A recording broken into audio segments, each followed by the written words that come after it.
Hello everyone and very welcome back to my channel English Story with Ella. Today we have an interesting story. Listen it carefully and at the end of the story try to summarize it for yourself.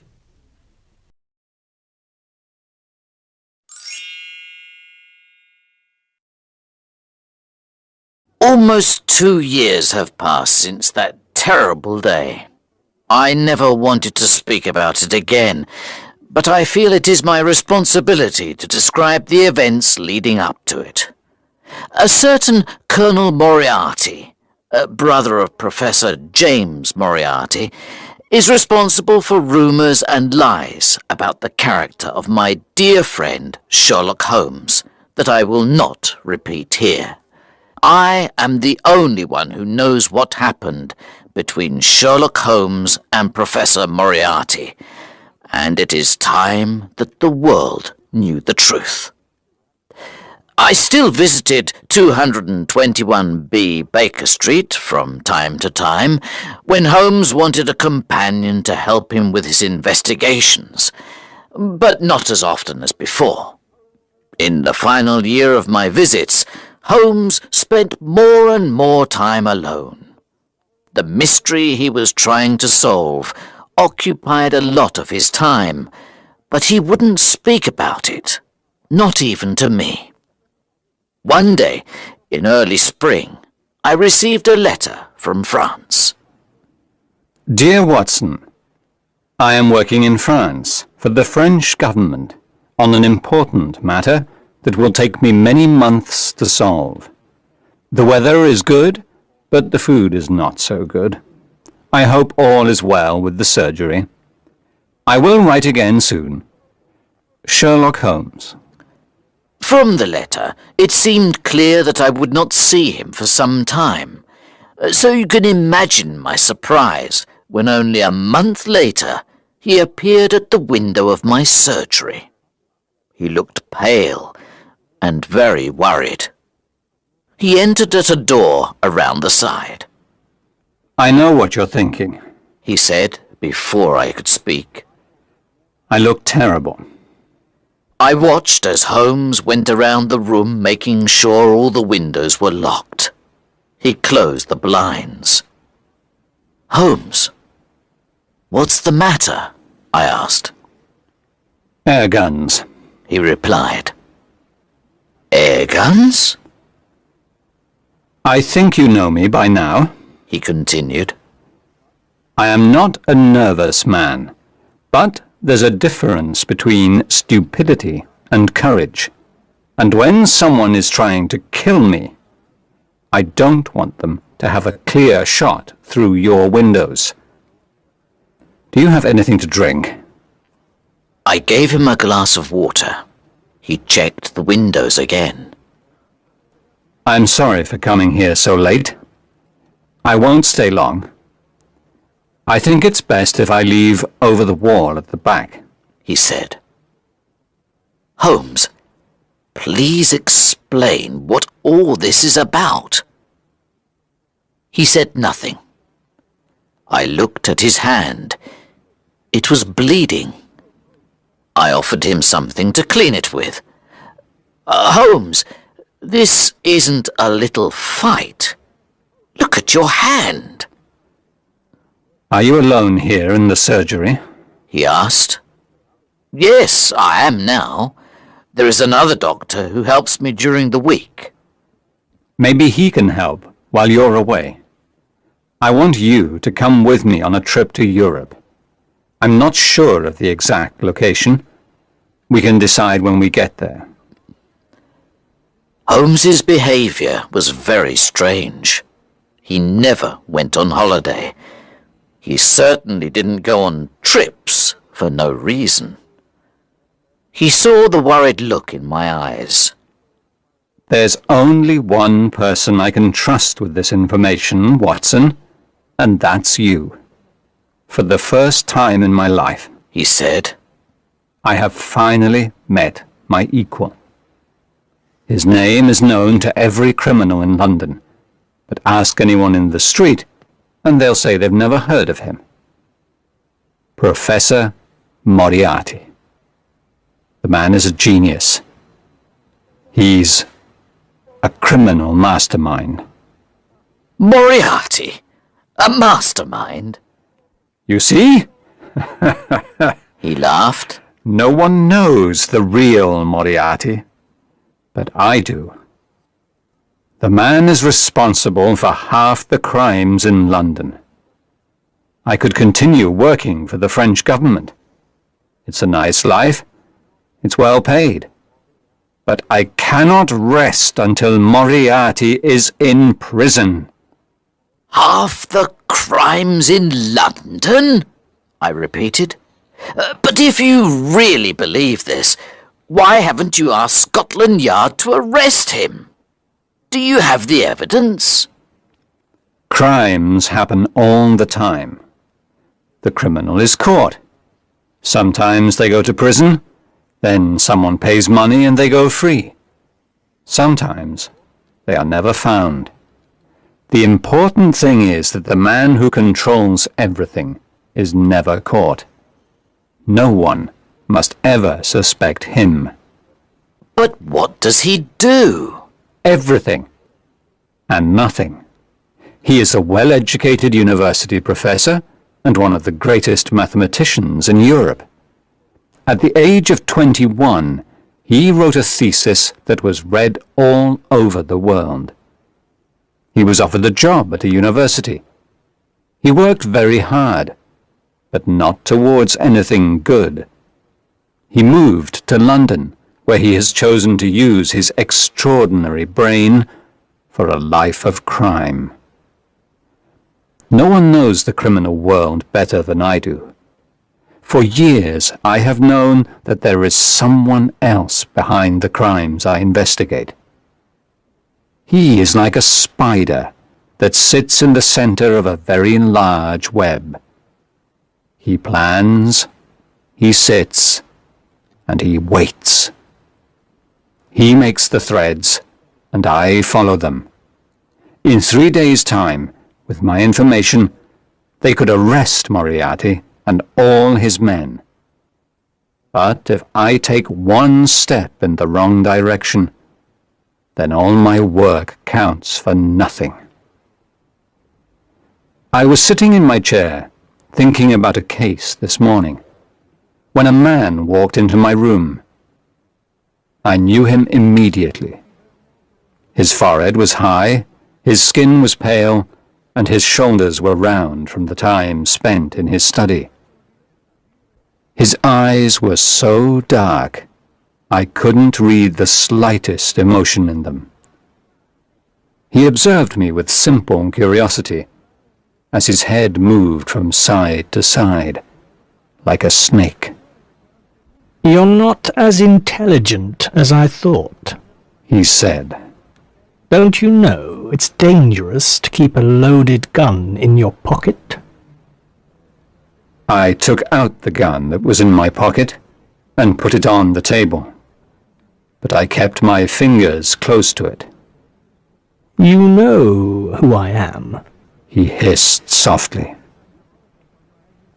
"If you have something to tell me, Professor Moriarty, I am free for around 5 minutes," I replied.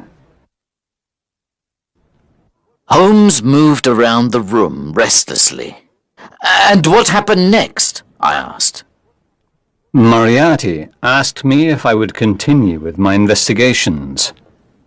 I told him he already knew the answer. "Then you know mine." He replied.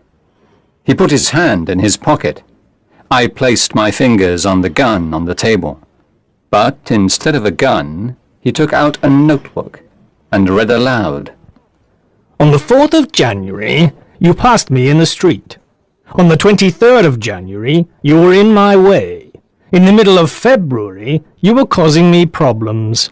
By the end of March, I had to change my plans.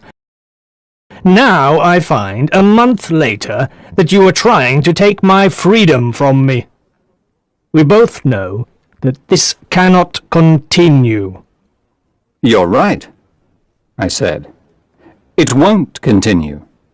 Give me 3 more days, and it will end. You're an interesting opponent, Holmes. I don't know what I'd do without you. I'd be quite bored. You're smiling, but I'm telling you the truth. This little game you are playing is too dangerous. He continued. I'm not afraid of danger. It's part of my profession, I replied. This is not danger, He cried. This is madness. There is a whole organization behind me. Do you think you alone can stop it? There is only one end to this, Holmes. We both know what it is. I enjoy your company, I replied, but I have an important matter to investigate. I know every move you make. If you try to destroy me, I will do the same to you, He said. You are too kind if you think I am capable of destroying you, but I will happily accept my own destruction if I can free the world of you, Moriarty. Such a pity. He said as he went out of the door. But you leave me with no choice. Moriarty is a man of his word, and he doesn't waste time. On the way here, I almost lost my life 3 times. First, a carriage with 2 horses came towards me at full speed. Fortunately, I jumped from the road just in time. Then, as I was walking around the corner, a stone fell from the top of the town hall. It missed me by the smallest amount. Finally, on the road to your house, a man attacked me. I hit him hard, and he fell over. I was amazed at the way my friend spoke of these events. He was lucky to be alive, and yet he told his story so calmly. You can understand now, Watson, why I shouldn't leave by the front door. He continued. Holmes, you can't go home. You must stay here. Holmes would not listen. He left, as planned, over the back wall, but only after we had made arrangements for the next day. I'll see you tomorrow morning, He said. Take this note. Follow these instructions carefully. Do exactly what it says. Destroy it afterwards. Where will I meet you? I asked. I'll see you on the train. The 3rd carriage from the front is reserved. The next day, I followed Holmes's instructions. I did not take the first cab that arrived outside my door, or the second. I took the 3rd. I gave the cab driver an address to take my luggage to. I got out early, 10 minutes away from the station. I ran around the corner where a horse and carriage was waiting. He didn't ask for my destination. He took me directly to the station. When I arrived, I was just in time for the express train that connects with the ferry to France. I ran as fast as I could, and I saw a porter taking my luggage to a carriage. There was a reserved sign on the window, and I got in. There was a man in the carriage, but it wasn't Holmes. It was a priest. I was confused. Holmes said the carriage was only reserved for us. I sat down, and the train left the station. Where was Holmes? After last night's events, I was very worried for my friend's safety. Then the priest spoke. It's good manners to say, "Good morning, Watson." Within moments, I realized that Holmes, disguised as a priest, was sitting before me in the carriage. We must be careful. There's Moriarty now, He added. I looked out of the window and saw a man running towards the train, shouting angrily at the guard. I could see his large forehead and small dark eyes in the distance. Holmes smiled, sat down, and took out a newspaper. "Holmes, this can't continue. Tell the police they have to arrest Moriarty. They can hold him until you have all the evidence they need," No, replied Holmes. there are too many fish in this net, and I intend to catch them all. Now, we must plan what to do next. Moriarty will soon catch the train. "How?" I asked. "This is the express train. There aren't any faster trains," Think, Watson. sighed Holmes. Moriarty is as intelligent as I am. Imagine I'm Moriarty. What would I do? "You could hire a private train." Precisely. 55 minutes later, the train stopped at a station. Quick, Said Holmes. we're getting off here. What about our bags?" I asked. They'll arrive in Paris, where one of Moriarty's men will wait for us to come and collect them. We won't be there, of course, because we're getting a ferry to Belgium. We'll buy new bags and new clothes on the way. We jumped off the train. Holmes pulled me to the ground and we hid behind some bags on the platform. I watched as the train left and our own luggage disappeared. At that same moment, another train passed by on another platform, going at full speed. A man looked out of the window. We saw the face of Professor Moriarty, We guessed his plan. said Holmes. We're lucky. He didn't guess mine. On the third day of our travels in Europe, Holmes sent a telegram to the police. Later that evening, he received a reply. I knew it! He cried. "Have they caught Moriarty?" I asked. He shook his head. He has escaped. You should return to England, Watson. Moriarty will try to find me. "No," I said. "I'm going to come with you." We discussed the matter for over an hour until Holmes became bored and agreed that I could stay. Holmes decided it was best for us to walk from France into Switzerland with the help of a local guide. One day, after days of walking, we sat down on a pretty area of grass to eat. I looked up and saw a huge rock falling from the top of the mountain towards us. I jumped out of the way and pushed Holmes to one side. I was surprised the guide didn't try to help. He told us coldly that rocks often fell from the mountain. It was wise to be careful. "Who's there?" I cried. I ran up the hill, but there was no sign of anyone. Holmes decided to change our plans. We took a different route into Switzerland, and we left our guide. Finally, we crossed over the Alps. We arrived at a small village where we rested at the guest house. The owner spoke good English. He knew London well from his time there in one of the city's finest hotels. He told us about the sights in the area.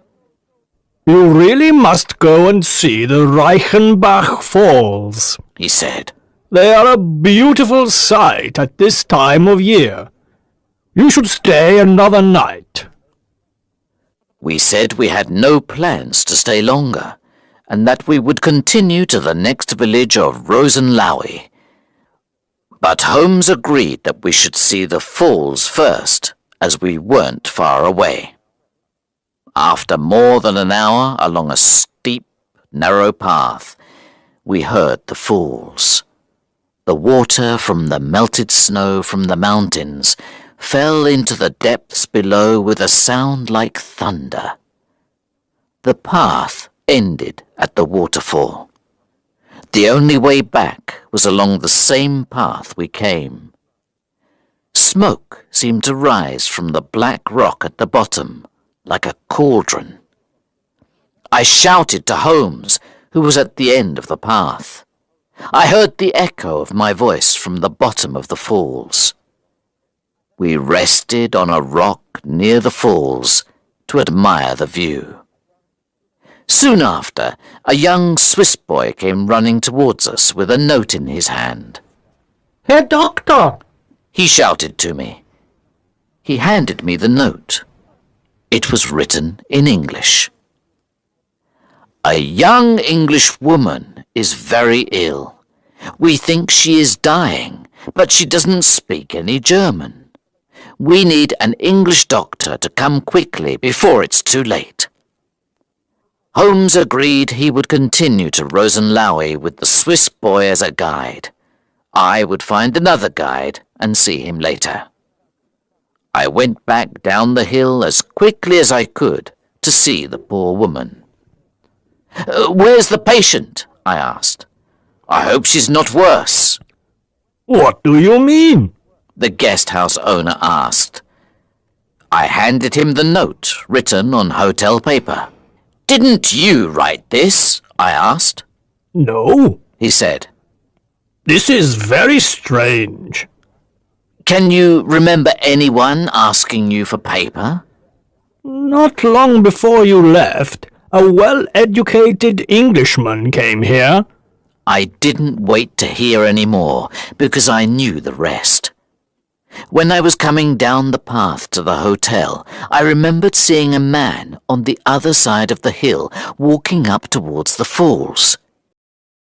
He was tall and thin, and I ran back up the path, but it took longer to go up than to come down. When I arrived, Holmes wasn't there. My worst fear was true. There wasn't a sick English lady. It was all a lie, so that I would leave Holmes. I tried to think what Holmes would do. It didn't take long to find out what happened. The sight of Holmes's walking stick against a rock nearby told me that his journey went no further than the end of the path by the waterfall. There were no footprints returning back towards the path. I could see the torn roots of plants, and finally the mark of a long fingernail in the ground at the edge of the falls. I looked over into the black water beneath and shouted as loudly as I could, "Holmes! Sherlock Holmes! Sherlock Holmes!" came the echo of my own voice. I shouted again, but it was no good. In that cauldron was one of the world's most dangerous criminals, and in my stomach I knew my friend and one of the world's greatest detectives was with him until the end. Then, on the rock next to the walking stick, I saw a small silver case.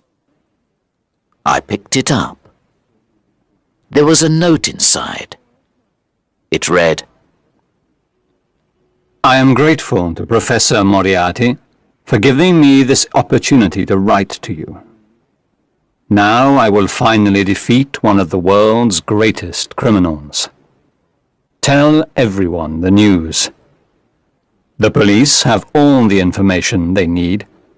I have left a file with my brother, Mycroft. I am sorry, Watson, because I know this will be particularly difficult for you, my dear friend. But my disappearance from this world is the price I must pay. Yours truly, Sherlock Holmes. Then I understood the guide was paid by Moriarty, and Holmes was left alone for the final battle with Moriarty, which ended, so the local police say, with both men falling to their deaths in the falls. The information Holmes left with the police was enough to send most of Moriarty's men to jail, but little was ever said of their leader, which is why I feel it is my duty to speak of it now. I cannot replace the emptiness that has been left in my life, but maybe Holmes was right.